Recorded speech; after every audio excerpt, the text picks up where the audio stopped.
శ్రీ పరాభవ నామ సంవత్సర శుభాకాంక్షలు రఘురాం గారు. ధన్యవాదాలు పంతులు గారు. ఉగాది శుభాకాంక్షలు. సంతోషం. మరొక కొత్త సంవత్సరంలోకి అడుగు పెడుతున్నారు.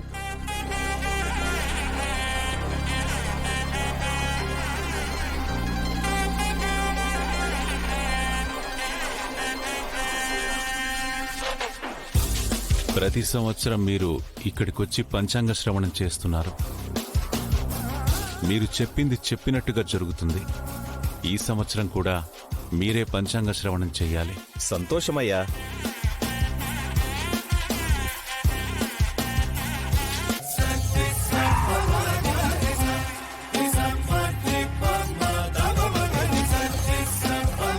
ముందుగా ఈ ఊరికి మంచి జరగబోతుందయ్యా.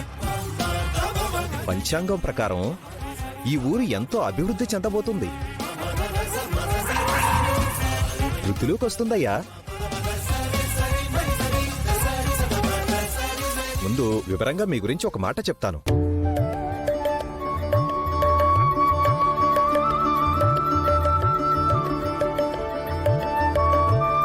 అయ్యా, మీ పంచాంగం ప్రకారం ఆదాయం 5, ఖర్చు 10, రాజ్యపూజ్యం 10 ఉంటే అవమానం కేవలం 4 మాత్రమే ఉంది. అంటే మన రఘురామ్ గారు ఏదనుకుంటే జరుగుతుందన్నమాట. ఆయన వైభవాన్ని అలాగే ముందుకు తీసుకువెళ్తారన్నమాట. అన్నీ పోయి అవమానాలు కష్టాలు మాత్రమే మిగిలేలా నేను చేస్తాను. పంతులు గారు, అన్నిటికంటే ముఖ్యంగా నా 10 ఎకరాల పొలంలో శివాలయం కట్టాలని సంకల్పించాను. అది జరిగితే చాలు. మీరనుకోండయ్యా, జరిగిపోతుంది. మీకు రాజపూజ్యం పుష్కలంగా ఉందని చెప్తోంది పంచాంగం.